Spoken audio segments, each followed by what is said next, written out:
Hallelujah.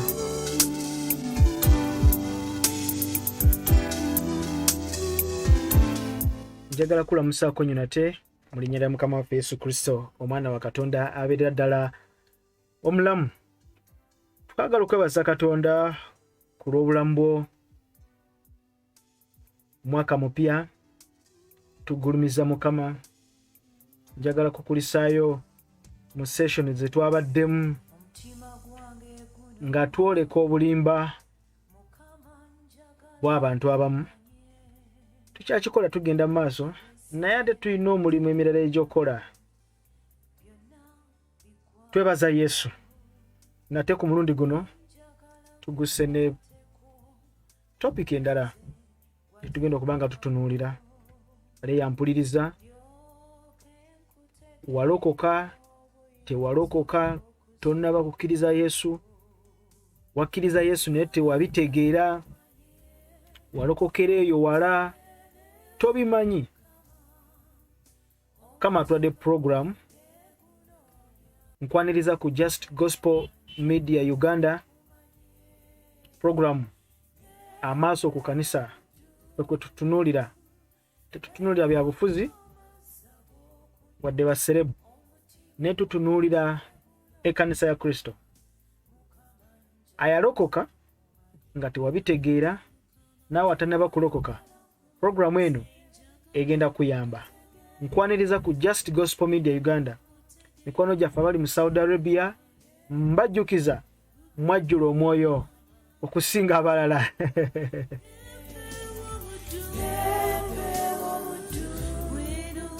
Twagala okwebaza Katonda olw'abo abali mu Dubai, n'emikwano gyaffe abali ku Just Gospel Fellowship Center ku WhatsApp group yaffe eyo. Twebaza Mukama ku lw'obulamu bwammwe. Mukama abakoze bulungi nnyo. Mwenna be tukola nabo bannange, Mukama yeebazibwe nnyo. Yeebazibwe Mukama. Mpe dakiika 4 zokka njogere n'obulamu bwo. Kitaffe omulungi omwesigwa, twagala okwebaza kubanga oli mukulu, nate otuwadde akadde akalungi, otugerekedde akadde ak'omuwendo. Ssebo twagala okwebaza nate nga tugenda mu kaseera kano tukawonga mu mikono gyo. Weegulire ekitiibwa, weegulire ekitiibwa. Baako gw'oyogera naye, baako gw'okyusa obulamu bwo obw'omunda. Omuntu ow'omunda addizibwe bujja. Owabadde waliwo eddibu liddewo, zaawo ennyama Mukama, zaawo bikkawo ekiwundu ekyo Mukama. Abadde alina okukaaba taata sisinkana omutima gwe. Abadde munda mu ye nga yazika, seyo mwoyo tekyawulira, tekyalaba, antene ez'omwoyo zaafa. Taata sisinkana omusajja oyo, sisinkana omukyalo oyo, muyimuse, musitule mu bbanga, atumbire ng'empungu, atandike okulaba. Buli kyali kyasiba obulamu bwe tukiragira okufa, kukutuka mu linnya lya Mukama. Kubanga ebyenseno biyita era biggwaawo, naye nga byonna bimaze okuggwaawo, njagala nsigaze gwataggwaawo.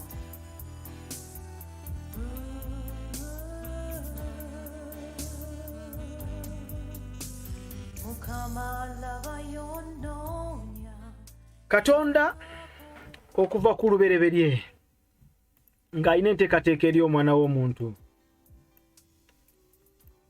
Tabangako na plan, takolangako program ya kuzikiriza bulamu bwo.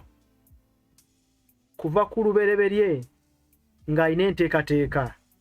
Kiddamu, kuva ku lubereberye oyo yali yakumanya era yali yakwawula ng'akumanyi, kubanga ye yakutonda, ye yatuula n'akola katiba akakola obulamu bwo. Njogera ku bulamu buli obw'omunda. Omuntu ow'omunda oyo atalabika va ku mubiri, naye oli gwayogerako mu lubereberyemu 26.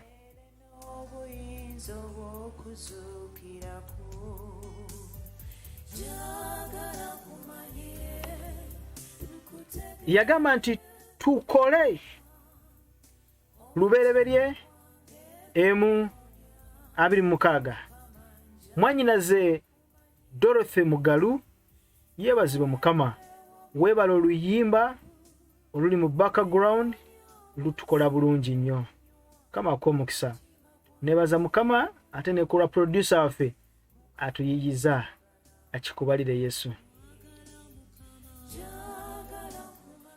lubereberye sura esooka lunyiriri 26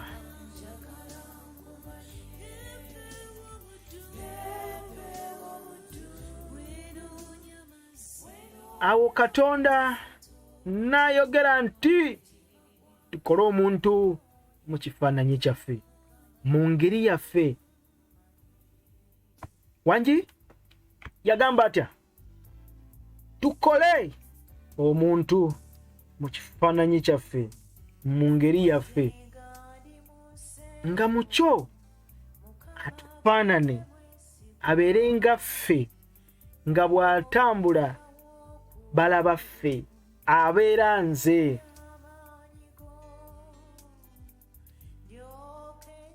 kama ffe ibazibwe nnyo olw'ensonga yali alina ensonga ye ng'ayagala obeere ku nsi ng'oliko ng'omukiise ng'oliko ng'omuntu ambasada agenda okukiikirira eggulu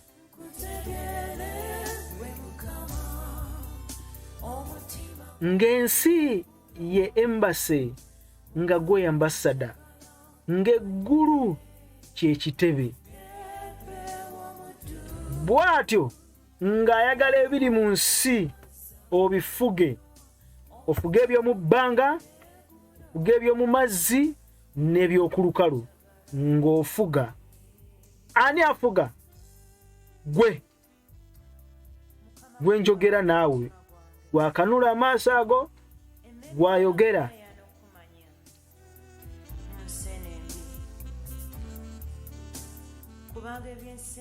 bassebo ne bannyabo soogera kwoyo omuntu ali emmere soogera oyo omuntu awunya nga tanaabye soogera kwoyo gw'okuba kalifuuwa kapafumu njogera kwoli atalabika oyo gwe baawa obuyinza gwe baawa dominion afuge ebyo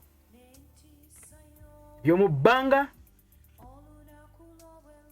y'oku nsi n'amazzi mu nnyanja kati abaalaba dominion image of God muba mutegera kye njogerako lubereberye 2:7 Katonda abumba omuntu oyo avunda ezenvunyu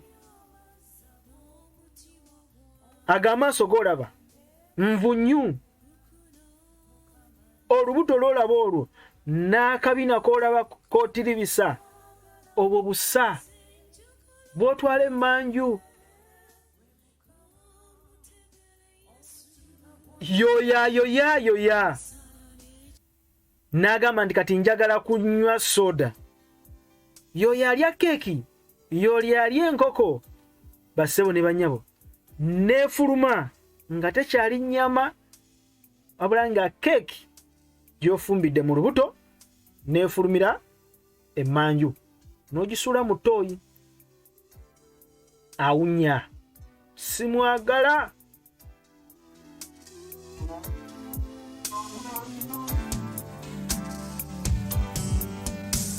omutima gwange gunoonya Mukama njagala nkumanye ebyensero bita byonna bikwawo naye njagala nkukwateko kunyweze watagwawo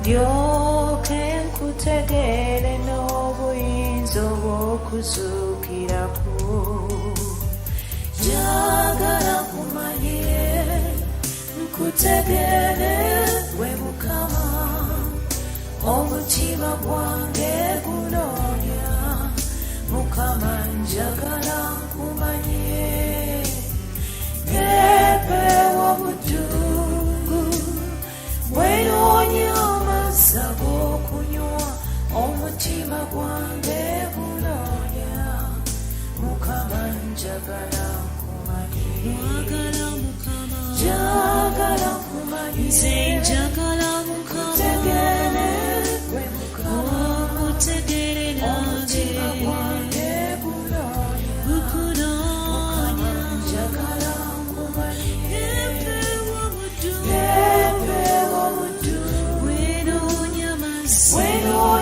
amazzi taata omutima gwange gunoonya Mukama njagala nkumanye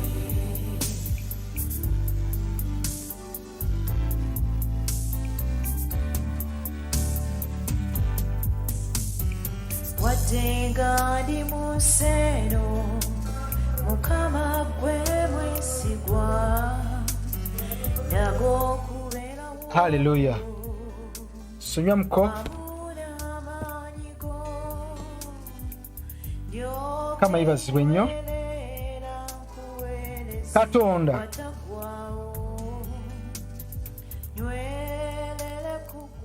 akola omuntu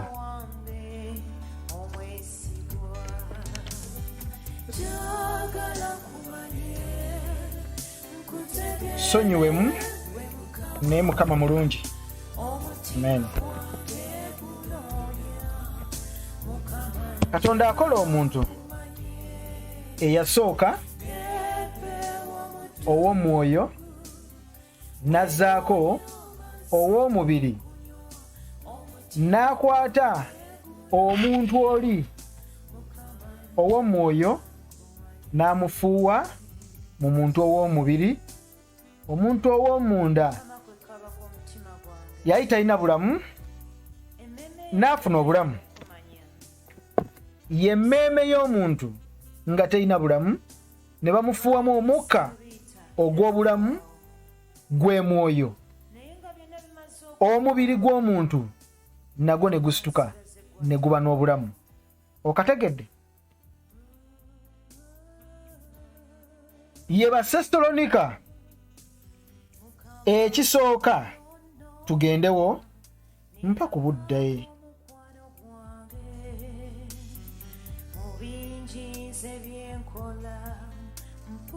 Basesitolonika ekisooka 5:23 atugambye atya?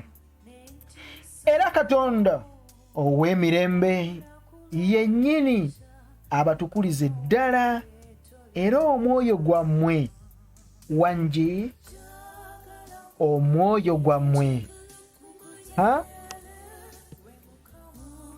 n'obulamu.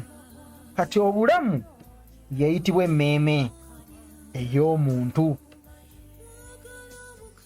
n'omubiri twagumaze mpozi no omwoyo gwammwe n'obulamu n'omubiri byonna awamu bikumibwenga awatali kunenyezebwa. Mukama yebazibwe. Tuli ffenna kansubire nti onfuna kakati ye yenteekateeka y'omuntu ng'alimu omubiri alimu omwoyo n'emmeeme bye bikola omuntu. Tuli ffenna omubiri gwava mu ttaka era tewemalamu lw'omubiri. Lubereberye 2:7 muntu oyo w'omunda yava eri Katonda ebyamukola biva mu ggulu. Kyova olaba afaanana Katonda wa mwoyo.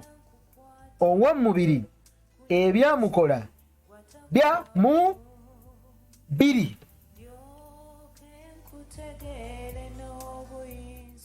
Kati omuntu yatondebwa ng'afaanana Katonda, ng'alinga Katonda, naye omuntu njogera kw'oli ali munda n'ava mu kifaananyi kya Katonda, n'ava mu ngeri ya Katonda, omuntu n'agwa.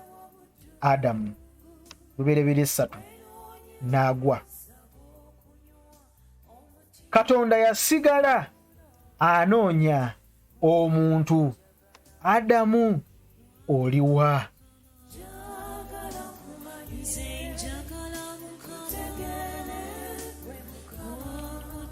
Mwana wange, Katonda yakwagala nga tomanyi. Yasigala anoonya Adamu. Adamu ne yeekweka, nzuuno otegedde otya nti oli bwerere? Katonda namwambaza n'ebyambalo eby'omu mwoyo. Adamu bw'amala okuggwa ne yeekolera ebibye. Yamanya nti ali bwerere. Kama n'amubuuza, otegedde otya kyoli bwerere?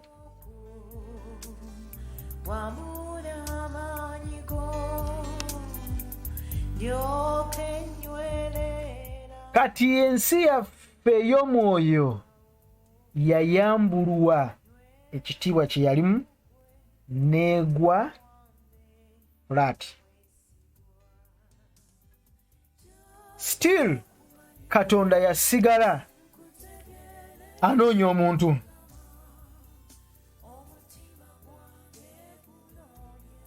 Tukaddemu ffenna, Katonda yasigala anoonya omuntu kubanga yayagala omuntu, yamwagala kutuusa paka yasigala nga amunoonya. Bayibuli etusomesa Yokaana 3:16.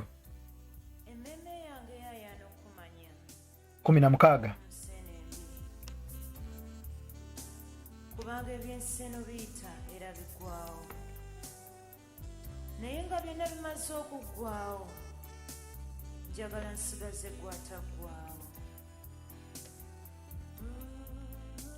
Yokaana 3:16.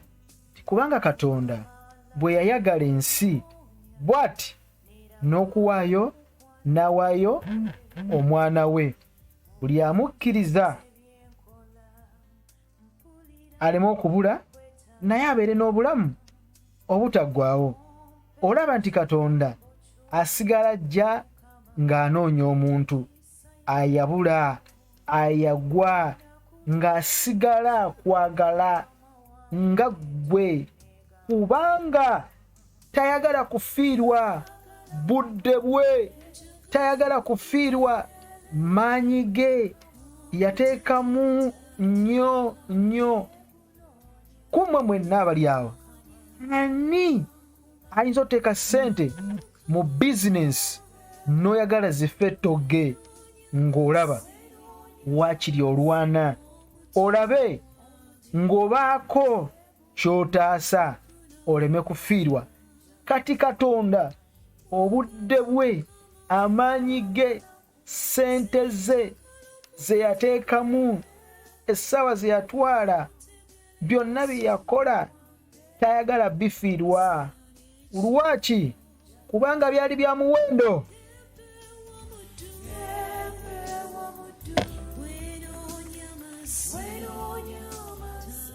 Byali bya muwendo nga tayinza kukkiriza kufiirwa bizinesi, nga tekisoboka. Tuli ffenna kyava asigala ng'akunoonya, n'ayagala ensi, n'awaayo omwana we.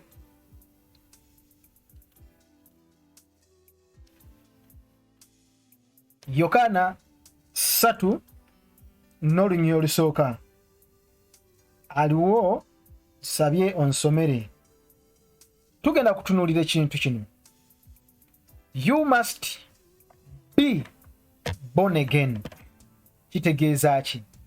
Muwulira abagamba I'm born again. Kitegeeza ki? Nazaalibwa omulundi ogwokubiri. Ne wabeerawo ekirala. I'm saved. Ndi mulokole. Kitegeeza ki? Walokolebwa ng'ova. Okulokolebwa oba okulokoka kirimu ebigambo bya mirundi esatu. Waliwo okulokoka ebiri esatu awo. Waliwo okulokoka okuva mu kabenje. Singa ojja n'oŋŋamba nti neetaaga emitwalo 5 nyamba, sirina bwe ngenda kikola. Nyamba nenkuwa emitwalo 5 n'ogenda n'okola business n'ojjanjaba omulwadde naawona. Ojja kuŋŋamba thank you so much, you saved my life.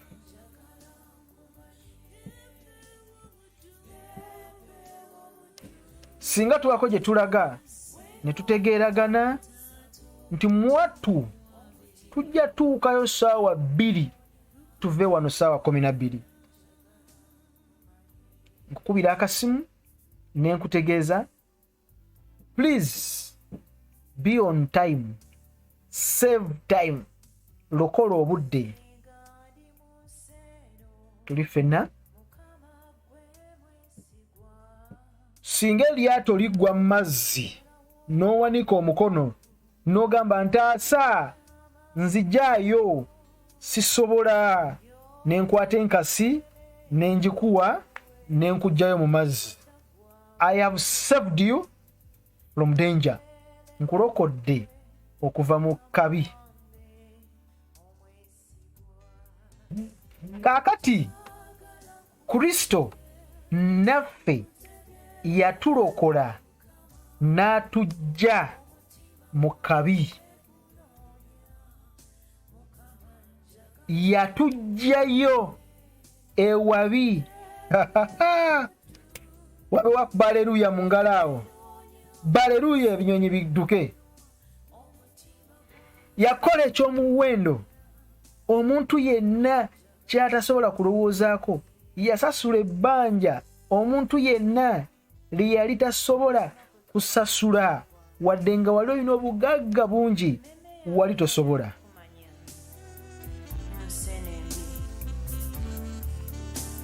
Kubanga ebyenseno biyita era biggwaawo. Ebintu byali byonoonese ng'ensi etabuse ey'omu mwoyo ng'eguddemu ekizibu. Kiki kye yakola? N'asasula ebbanja lye wali tosobola kusasula. N'agenda ku musaalaba alokole obulamu bwo, abuggyeyo eri Adamu gye yabuteeka, abusitule abuteeke mu kitangaala.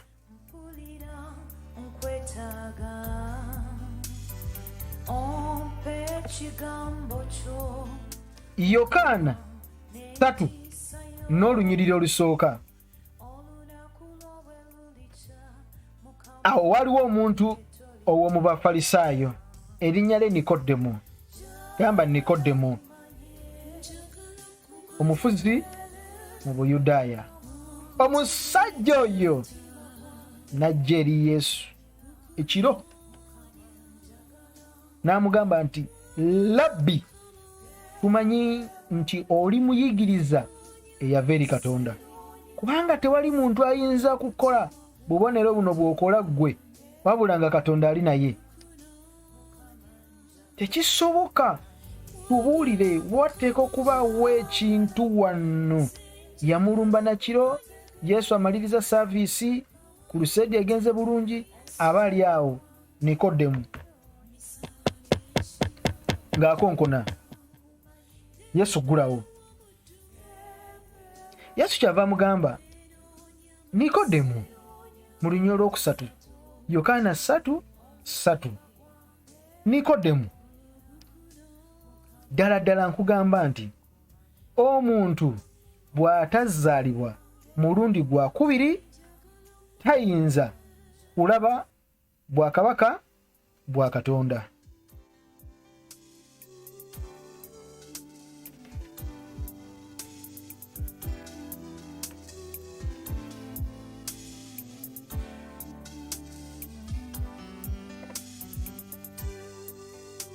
Nikodemu yali asuubira birala, yali anoonya birala, bye baamugamba tebyamukolera.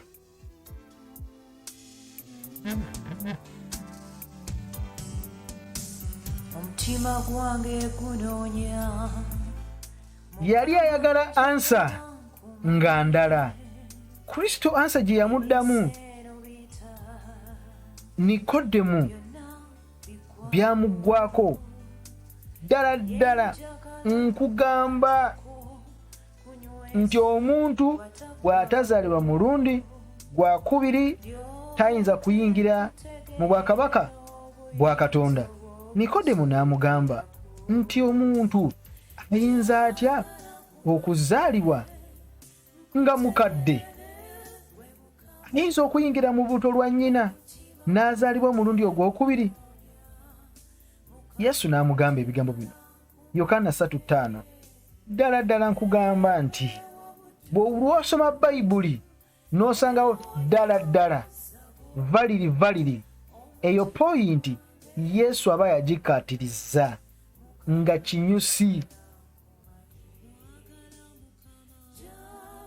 Ddala ddala valiri nkugamba Nikodemu, mpuliriza naawe ampuliriza eriyo. Omuntu bw'atazaalibwa mazzi na mwoyo tayinza kuyingira mu bwakabaka bwa Katonda. Lwaki? Kubanga Yokaana 3:6 lwaki? Kubanga ekizaalibwa omubiri kiba mubiri n'ekizaalibwa omwoyo kiba mwoyo.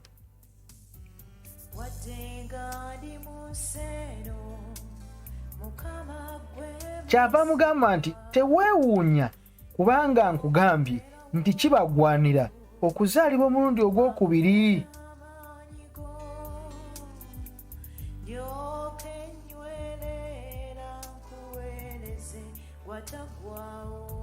Empewo ekuntira gyeyagala n'owulira okuwuuma kwayo naye tomanyi gyeva newankubadde gyegenda. Bw'atyo bw'abeera buli muntu yenna azaalibwa omwoyo.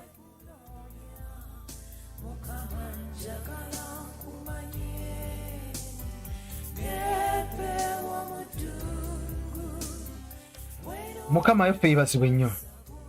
Bino ebigambo byali bya Kristo ng'ayogera ne Nikodemu ng'amugamba nti you must be born again. Okuzaalibwa omulundi ogwokubiri kitegeeza ki ddala?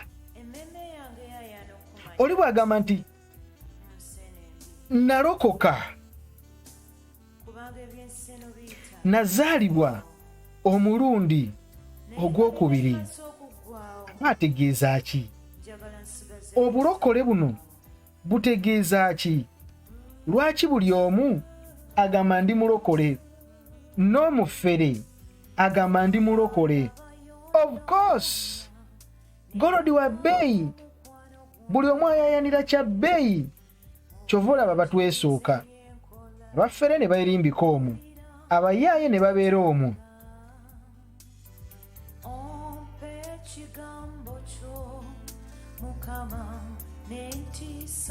Mukama waffe yeebazibwe nnyo. Okuzaalibwa omulundi ogwokubiri, wazaalibwa ddi omulundi ogwasooka? Wazaalibwa omulundi ogwasooka mu lubereberye 1:26. Tukole omuntu mu kifaananyi kyaffe mu ngeri yaffe abeerenga ffe, kubanga Katonda azaala myoyo, kubanga Bayibuli tusomesa ye kitaawe w'emyoyo, kitaawe w'emyoyo. Kati gwe oli product ya ggulu, omwoyo gwa Katonda gwe yafuuwa mu ggwe, naye ne gwonoona.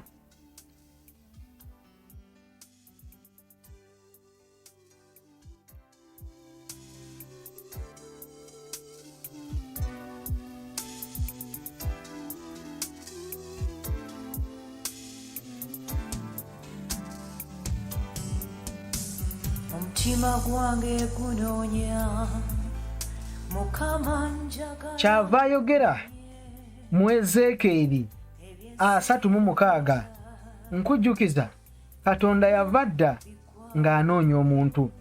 Ayogera mu Ezeekeri 36 olunyiri 26 nti era nditeeka omwoyo gwange munda mu mmwe ne mbatambuliza mu mateeka gange, era mulikwata ebiragiro byange ne mubikola. Agambye atya, nditeeka omwoyo gwange munda mu mmwe. Ezeekeri 36:26. Awo Ezeekeri ng'alagula ku kigenda okujja, ekiriwa ekiri mu Yokaana 3 n'olunyiri olusooka ekya Nikodemo, kwe kuzaalibwa omulundi ogwokubiri. Wangi Ezeekeri 36:28 awo munaabeeranga mu nsi gye nawa bajjajjammwe, nammwe munaabanga bantu bange, nange naabanga Katonda wammwe.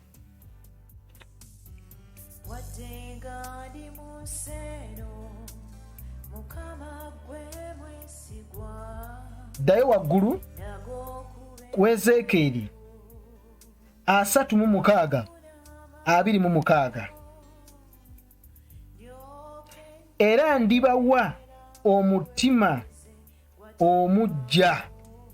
Soma Ezeekeri 36:26 gwawandiika Mukama akw'omukisa. Era ndibawa, ebigambo byonna birungi.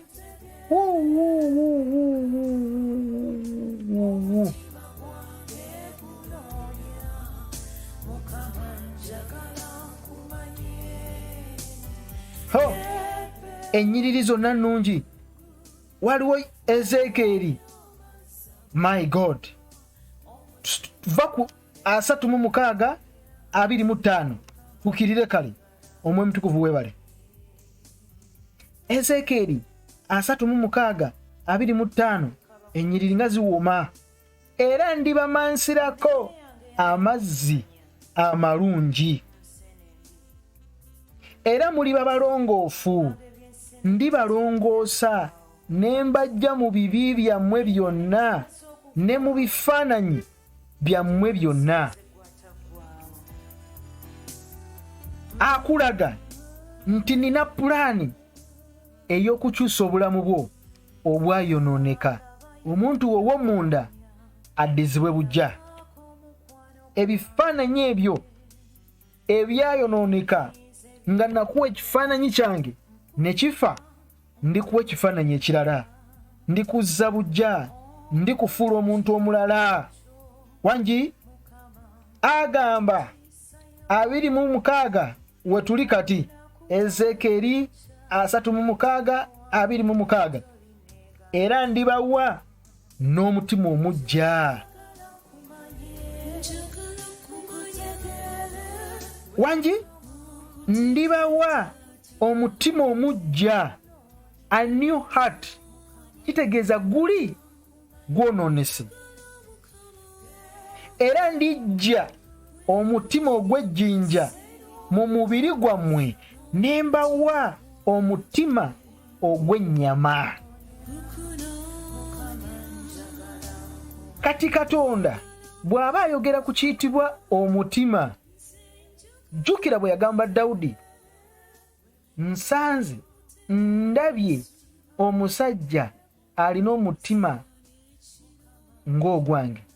Dawudi siti Samwiri ekyokubiri 11 eyo, muzudde alina omutima gulinga gwange.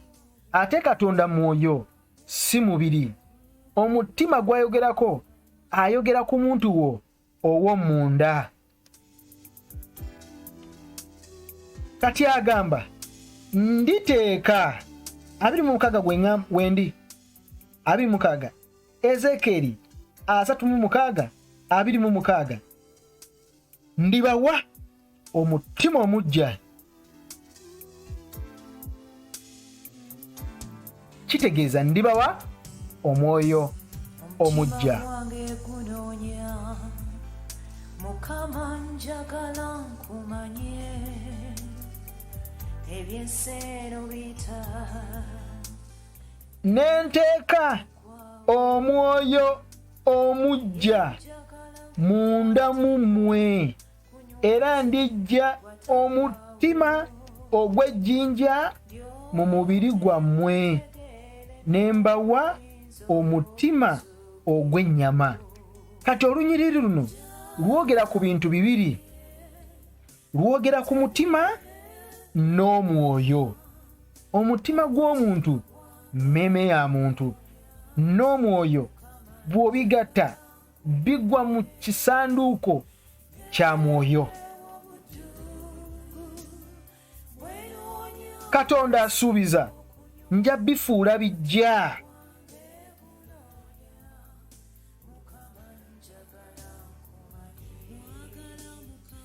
Nja bikyusa kubanga bifudde omuntu ng'amaze okugwa.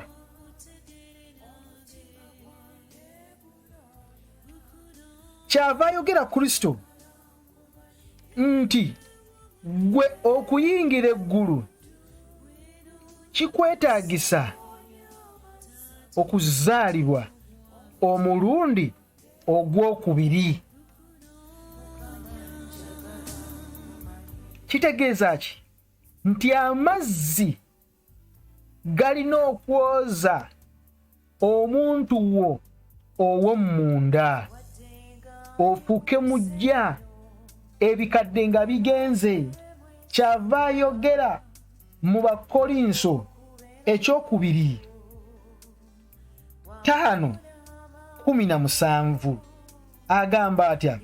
Bakolinso ekyokubiri 5:17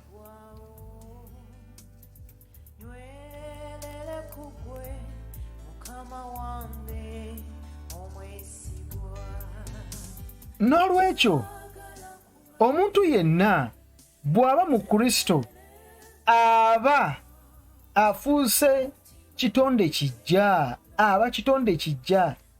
Wangi oba ofuuse kitonde kijja kyekyo Katonda kyalagula ng'ayita mu Ezekeri 36:26. Va ku Ezekeri 36:25 alagula ebigambo bino. N'akuwa omutima omuggya, omwoyo omuggya, ebifaananyi eby'edda byonna bigende, ebintu bifuuke bijja, bifuuke bipya. I will give you a new heart.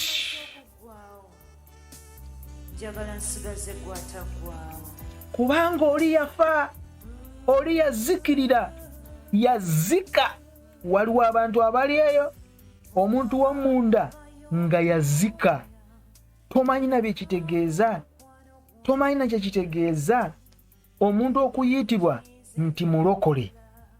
Mwabamu mubizanyisa, abamu mubirowooza bulowooza, ne mulaba abakoze stupid. Abalokole bwe batyo, abo balokole. naye tomanyi maanyi gakirimu.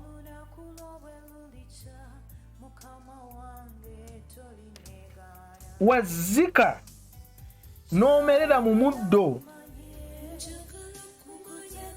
n'ozika ensi y'ey'omwoyo nga tokyagiwulira,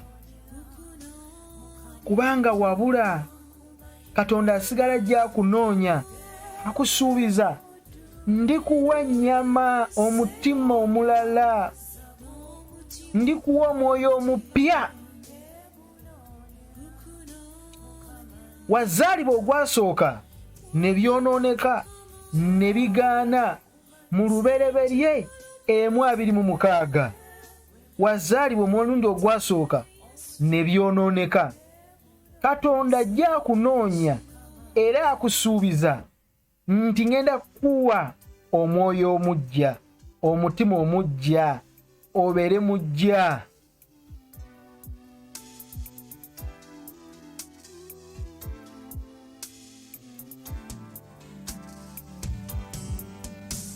Omutima gwange gunoonya, Mukama njagala nkumanye.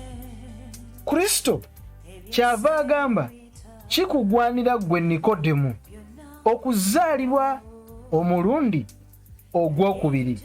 You must be born again. Kakati obulokole si ddiini. Ekyo kye kijawula okubeera eddiini nti yatandikibwa Paapa gundi, yatandikibwa gundi.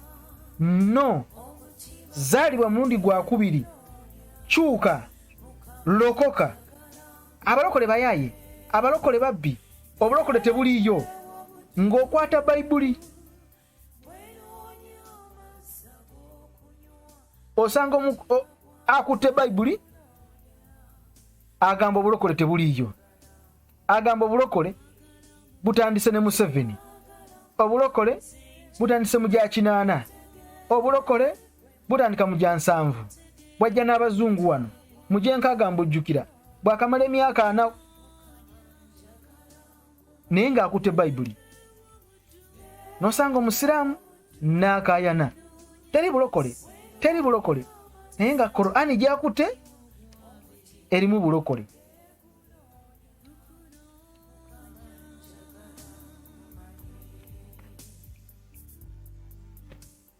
Kristo takugamba nti olina kubeera mu 7th day okulaba obwakabaka bwa Katonda. Tolina kuba mu Katuliki okulaba obwakabaka bwa Katonda. Tolina kuba mu Tabuliki okulaba obwakabaka bwa Katonda. Tolina kuba wa Bahayi, tolina kuba wa Isa Masiya okulaba obwakabaka bwa Katonda. Olina kola ki? Kuzaalibwa mulundi gwakubiri. Ng'ategeeza ki? Bakolinse ekyokubiri essula lya 5 olunyiriri lwa 17 nti kyova ofuuka ekitonde ekijja, ebyedda nga biweddewo, laba nga bifuuse bijja. Si bikolwa byo nti edda wanywanga enjaga kati tokyaginywa mbw'ofuuse ekitonde kijja. Edda nze nali muvumi, nali nvuma nga bampa n'ebbaluwa, nafuuka kitonde kijja. Sikyavuma ng'okitambuliza mu mubiri awo.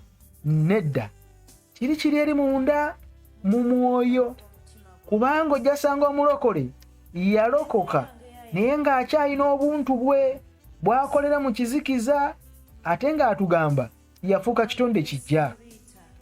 Abba ebirowoozo byenda, awalana, avuma, naye ng'agamba nalokoka, nze nafuuka kitonde kijja. So wafuuka kitonde kijja, wazaalibwa omulundi ogwokubiri.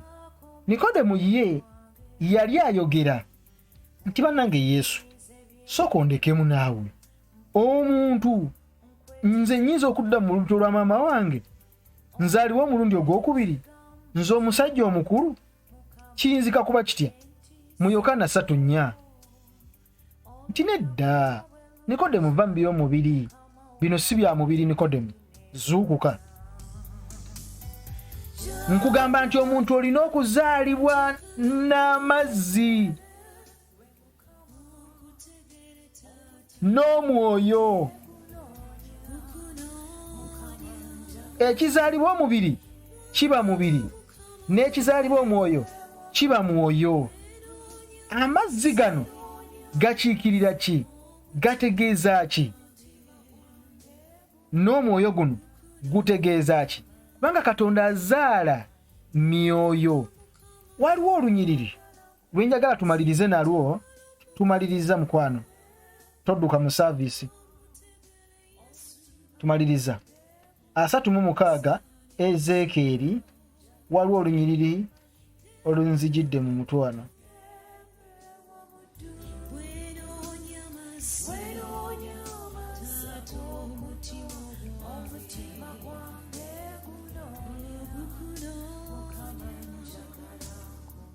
soma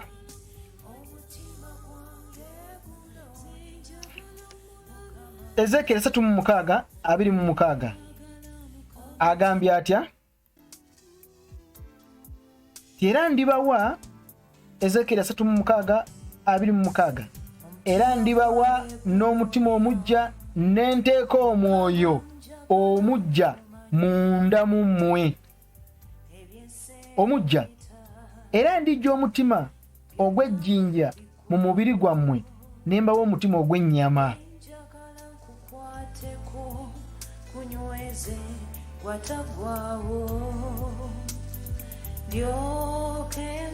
kufuula mujja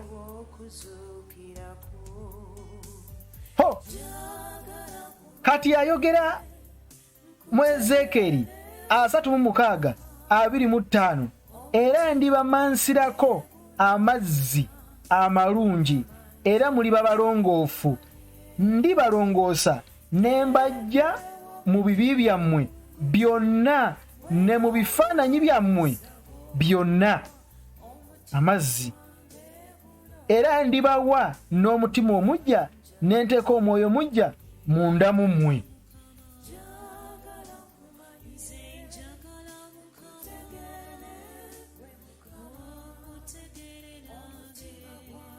Yokaana 3:4 ddala mbagamba nti nkugamba nti omuntu bw'atazaalibwa mazzi na mwoyo tayinza kuyingira mu bwakabaka bwa Katonda kati amazzi gali gayogeddeko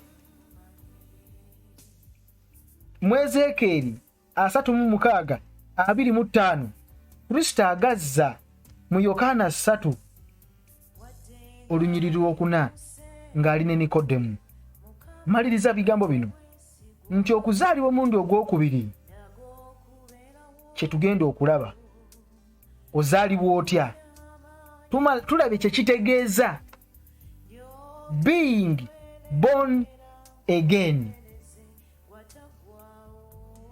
kitegeeza ki okuzaalibwa omundi ogwokubiri ebyedda nga biweddewo ng'ofuuse mujja muki mu muntu w'omunda oli atalabika tumulabye gy'ava nekye kitegeeza okubeera born again kati tugenda kulaba how do you become a born again oba nfunye kitegeeza ki okuzaalibwa omundi ogwokubiri era nkulaze wazaalibwa ddi omulundi ogwasooka n'ogwokubiri kyekitegeeza tugenda kulaba ofuuka otya omujja how do you become a born again mukama akumpeera omukisa njagala balamusaako mwenna mubadde bawuliza balungi n'omudduwo muweereza wa mukama Nicholas ku Just Gospel Media Uganda Tulina classes ezigenda maaso ku Just Gospel Fellowship Center, ku WhatsApp group yaffe kwetuli okweereza eri obulamu bwo. Wandyagadde okukuŋŋaana naffe okubuuza ekibuuzo, kubanga wano oyinza oba olina ekibuuzo nga tolina ngeri gy'okibuuzaamu. Tukuwa opportunity n'obuuza ne weeyongera okuyiga. Mukama akumpeere mukisa. Tugenda kuwa chance tukuwe link oyogereko naffe mu linnya lya Yesu. Akunkumire Mukama. Bye bye.